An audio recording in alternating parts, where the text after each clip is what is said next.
لو جيت أعطيك نصيحة على موضوع التصوير والإضاءة هل راح تصدقني؟ بس لا مش كذا ما يبين إني فاهم هذا المجال. عشان كذا خلونا نبدأ واحدة واحدة بتوزيع الإضاءات. أول شيء بدأنا في الباك جراوند لايت. هذه الإضاءة تكون موجهة على الخلفية ووظيفتها تفصلني عن الخلفية وتعطي عمق للمكان. والإضاءة الثانية اللي معنا اللي هي الفيل لايت، عادة هذه نحطها بالجنب عشان تفصلني عن الخلفية. عادة ما تكون أخف من كذا لكني حاطة أكثر على الوجه تعطيني طابع سينمائي.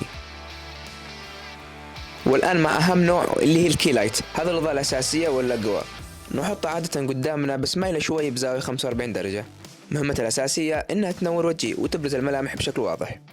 شفت أهمية توزيع الإضاءة؟ شفت الفرق بين لما يكون عندك مصدر واحد من نوع الإضاءة أو يكون عندك أكثر من نوع إضاءة؟ كذا تبين أنك محترف بهذا الشيء أو أنك فاهم هذا المجال صح. وهذا مجال الإضاءة وكيفية طريقة توزيعها لازم يعرفها كل مصور عشان يبين للمشاهد أو للعميل أنه فاهم بهذا المجال وأنه فاهم شغله صح. لا تنسوا اللايك والمتابعة. سلام.